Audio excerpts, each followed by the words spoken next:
Hello, it's Jim Hutchins for the Jerusalem Connection Truth Report for this week. Well, Christmas is upon us, and I certainly want to wish you and your family, your loved ones, a very blessed Christmas, a happy time together. And I thought that since this is our last Truth Report for this year, I wanted to just deal with the prayer that Jesus gave his disciples to pray. One of his disciples came to him and said, "Lord, we want you to teach us to pray like John's disciples were taught to pray by him." And Jesus said, and this is recorded for us in Matthew chapter 6 and Luke chapter 11, Jesus said, when you pray, pray like this. He says, our Father who art in heaven. So this is a prayer to the Father.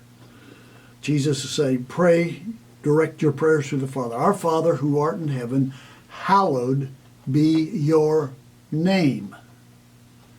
What's it mean to hallow a name? It means to consider it holy, to set it apart, to see it as specially designed to incorporate the holiness of God. It represents the holiness of God. Our Father who art in heaven, hallowed be your name. Holy be your name. Well, what's his name? Well, his name, from the Old Testament scriptures, even through the New, his name is Yahweh. Our Father's name is Yahweh. That is the name that he has bestowed upon Jesus, according to Philippians chapter 2 and verse 11. He has bestowed that name and all that that name represents. But we're to pray recognizing the holiness of the name of Yahweh. Our Father who art in heaven, hallowed be your name. Now we get this initially from Exodus chapter 3, where God says to Moses, you say unto the Israelites, Exodus chapter 3 and verse 15, you say to the Israelites, Yahweh, he voices his name, Yahweh, this is my name forever. This is my name forever, by which I am to be remembered from generation to generation.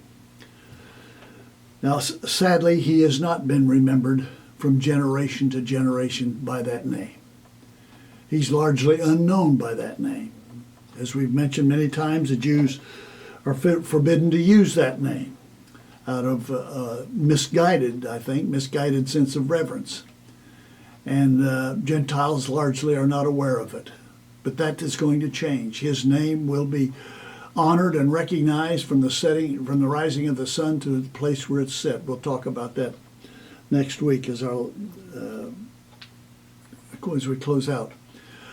But I just want to emphasize the Lord's Prayer prior to this Christmas.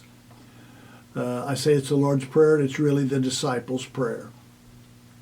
Our Father who art in heaven, hallowed be your name, O Yahweh. Hallowed be your name, O Yahweh.